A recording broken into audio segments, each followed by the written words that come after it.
Several weeks ago during the month of August, we began a new series of messages entitled Unraveled.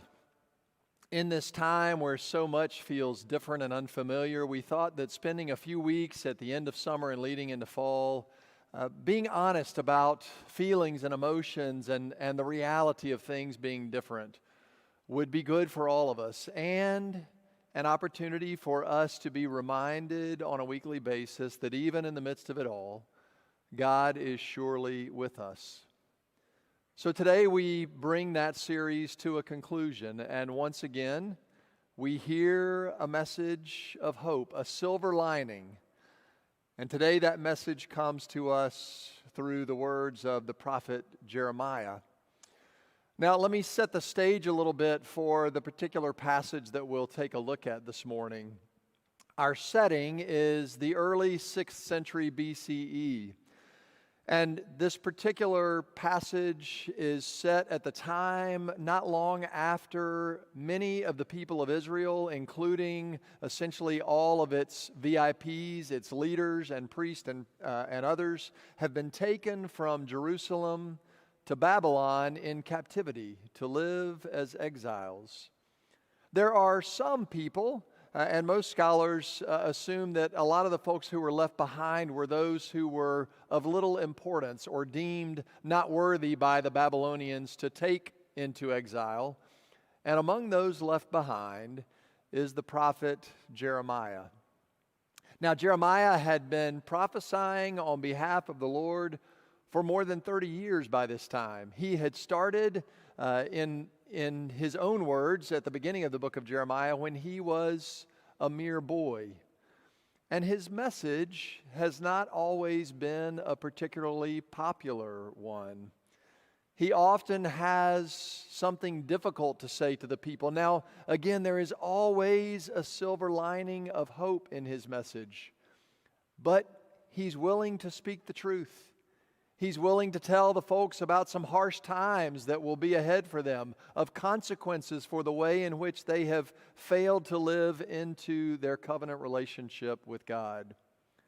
And sometimes Jeremiah even uses some interesting and shocking visuals to get the people's attention. So not long before this particular passage that we'll read today, we hear about him putting on a wooden yoke, like what would have been used for animals in his day, and literally walking around the city of Jerusalem wearing this yoke as a way of alerting the people to the oppression that is coming their way if they do not turn themselves back to God and renew their vows of faithfulness. Well, it's not surprising that if those are the kinds of messages that Jeremiah was sharing, there were other prophets who were much more popular with the crowds. There were plenty of prophets around who were happy to say what the people, and particularly the rulers, wanted to hear, which made Jeremiah even less appealing to the crowds. All of this is part of the context for our reading today, and then also what happens just before it. So we'll read from the beginning of chapter 29, but in chapter 28, we hear about the prophet Hananiah giving the people false hopes and expectations. He speaks to those who are in exile as if to say, "Oh, don't worry, this is not going to last long at all. In no time, the Babylonian Empire is going to fall, and you'll be right back here, and everything will be back to normal, and all will be well, and you will be living in prosperity once again." And to this message, Jeremiah issues a warning. And later in chapter 28, we hear him confront Hananiah with these words. "Listen, Hananiah, the Lord hasn't sent you. All you are doing is persuading these people to believe a lie."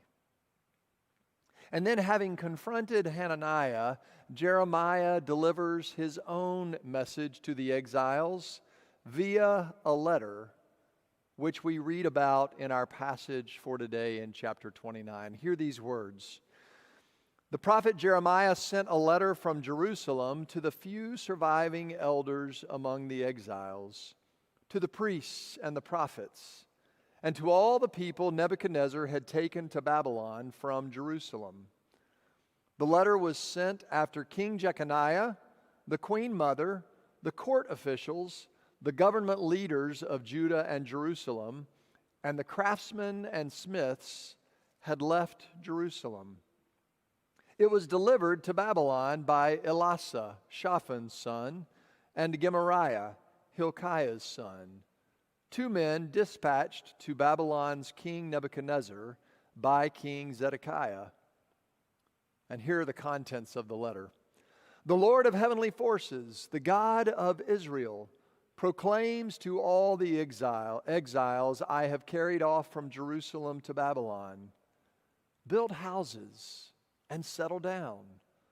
Cultivate gardens and eat what they produce. Get married and have children. Then help your sons find wives and your daughters find husbands, in order that they too may have children. Increase in number there so that you don't dwindle away. Promote the welfare of the city where I have sent you into exile. Pray to the Lord for it, because your future depends on its welfare. This is the word of God for the people of God, and God's people say, thanks be to God. Jeremiah delivers a surprising message to the exiles in today's passage, and at the core of that message is the idea that this situation that they are living in at this moment isn't going away anytime soon.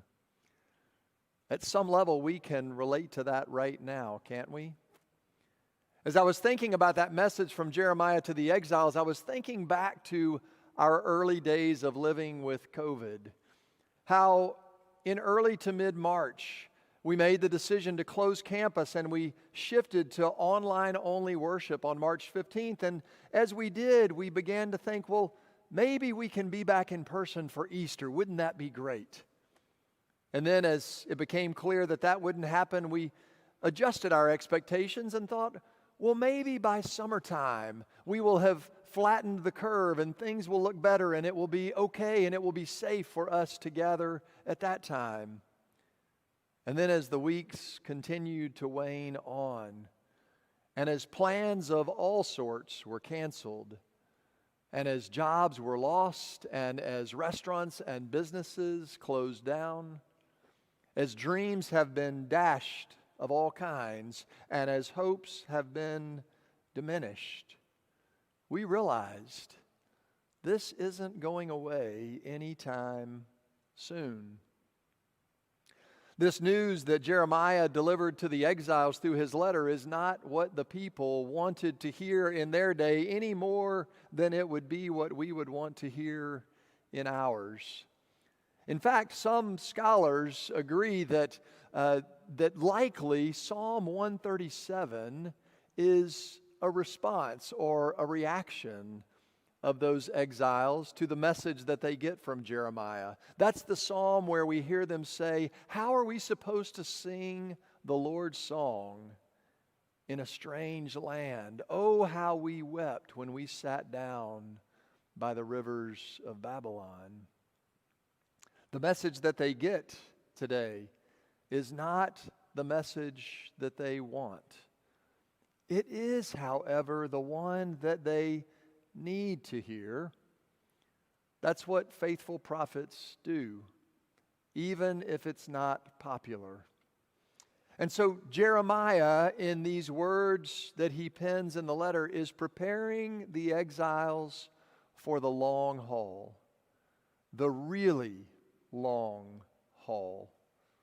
They didn't know it then, but what we know in hindsight is that this would be a period that for some of them would last for 70 years, multiple generations living in a land that was not their own in captivity. Now, in the middle of all of this, there is a silver lining. There is good news. Jeremiah assures them that they can still flourish, but they will have to adjust their expectations. They will have to live in light of the present circumstances in which they find themselves. And so Jeremiah says to them, it's time to put down some roots and realize that you are going to be here for quite a while. Put down some roots. That must have sounded so strange to them. How could they possibly think about putting down roots in a land that was not their own, in any place other than the land that had been promised to them generations before, where God had promised to be with them for all time? How could they possibly think about putting roots down in a land that had foreign gods among a people that was seeking to oppress them? That must have sounded so strange.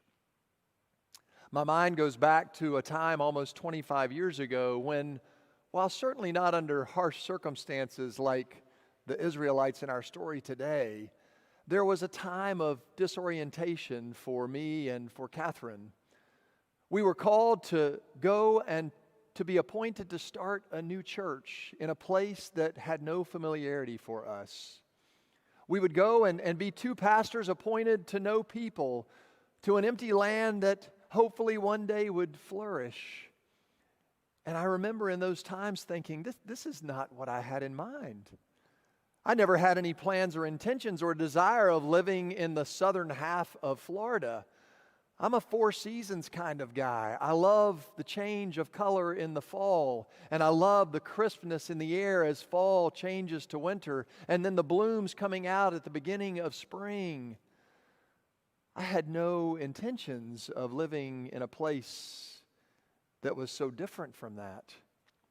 And yet the call that was coming was for us to indeed go and to invest ourselves, to put down roots, and that we did for 19 years. And our children grew and had friends and were surrounded by a community of faith that nurtured them for all those years, and us as well.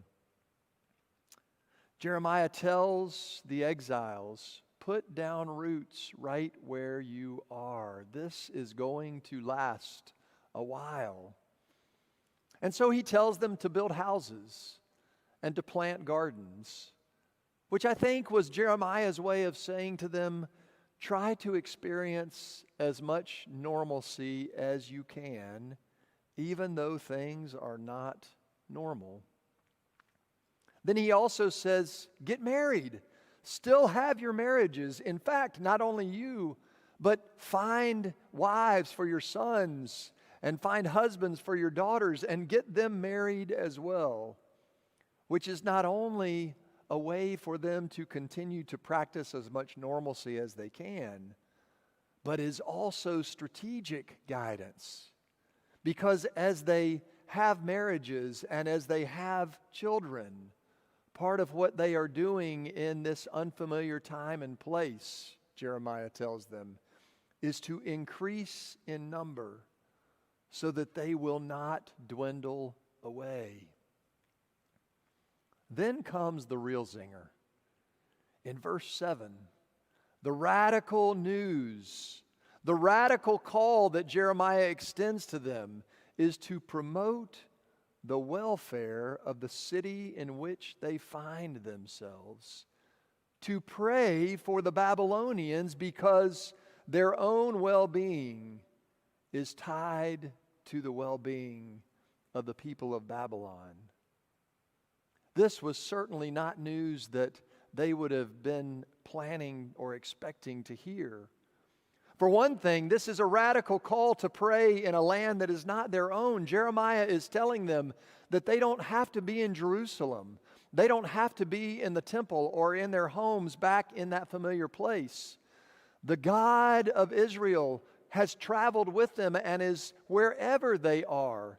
In a time where every nation had its own gods, Jeremiah is making the bold claim that the God of Israel is the universal God and is with them in this foreign land as well. And so they can call out and pray to that God. and not only for themselves, but they are also called to pray for their captors.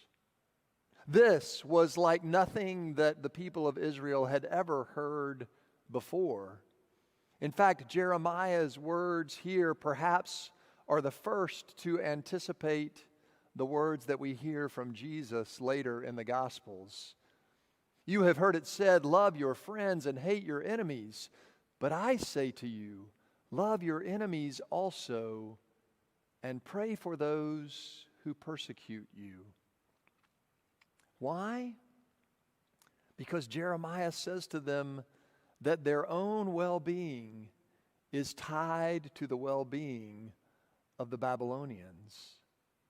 The word that we hear 3 times in that verse, verse 7, the Hebrew word for well-being is the word shalom, a word that sometimes gets translated as peace, but is so much bigger than just peace.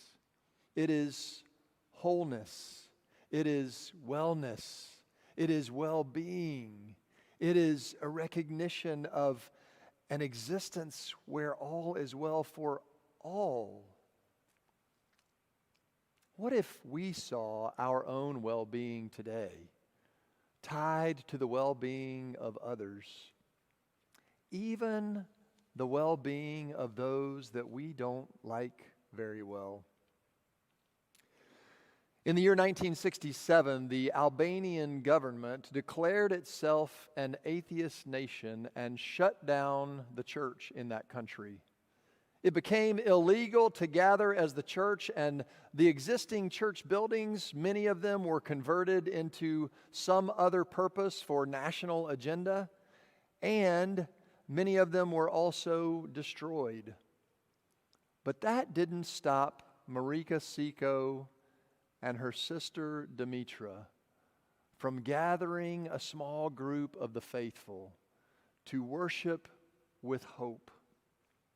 Marika and Dimitra began having people into their home under the dark cloak of night and behind windows that were draped with heavy blankets in a back room of their house. They continued to recite the liturgy, to celebrate baptisms and weddings. They would gather, and then as they were dispersed, they would sometimes go through 40-day periods of continuous prayer, each person in the group committing to take an hour or 2 at a time, praying constantly and continuously for the end of persecution. Mariko tells it this way. She says, "Our priest, Father Cosmas, was very poor. He had 7 children and lived in a muddy hut with 1 window. But when we talked with him, we realized that he was an apostle. He had not been well educated, but he read the Bible by the light of the moon, and God enlightened him. He lived far away, and we would send him a message. The message would say, 'Please find wool so Frangi can make clothing for the children,' which was our secret way of asking for communion. On Thursday, we would make candles and bread for the Eucharist. Then on Friday night, Father Cosmas would arrive, and that night we could receive communion.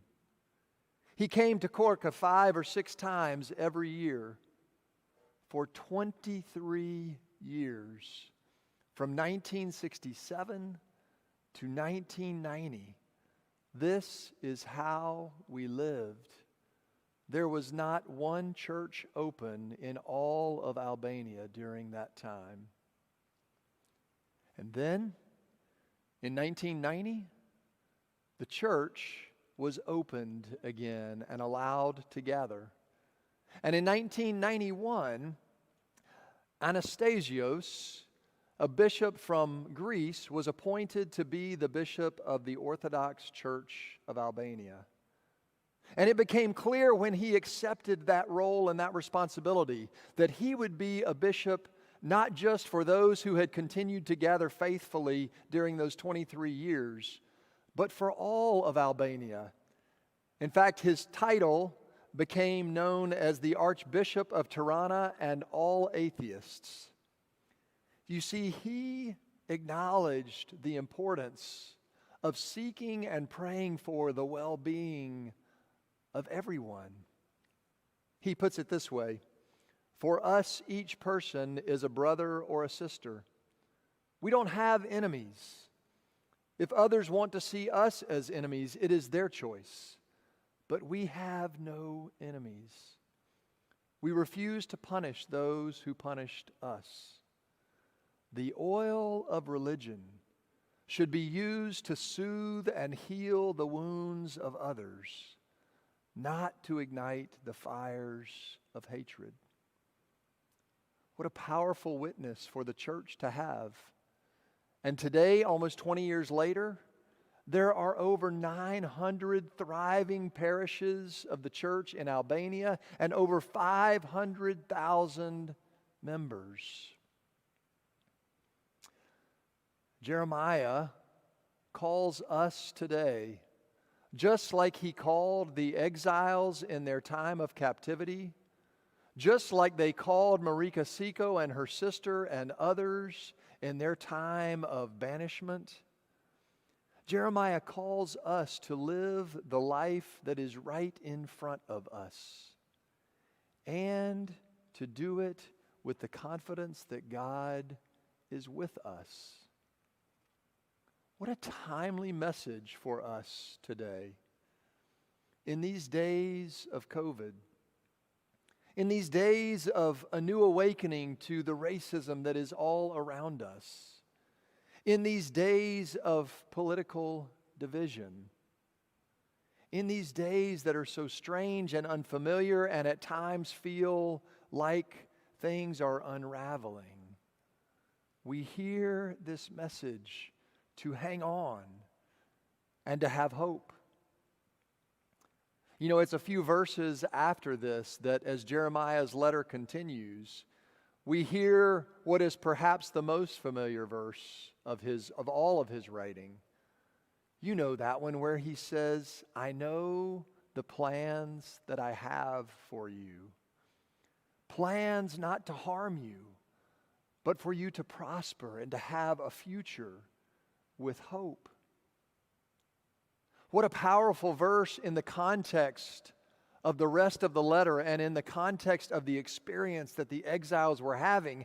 And that message that Jeremiah delivers is one that was not written to an individual, but is written to a community of people with the intention of being for the well-being of everyone.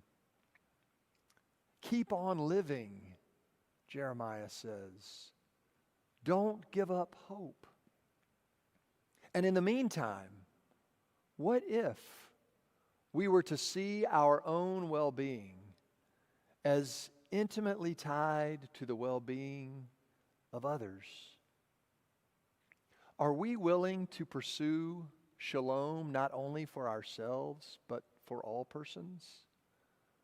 Are we willing to become shalom?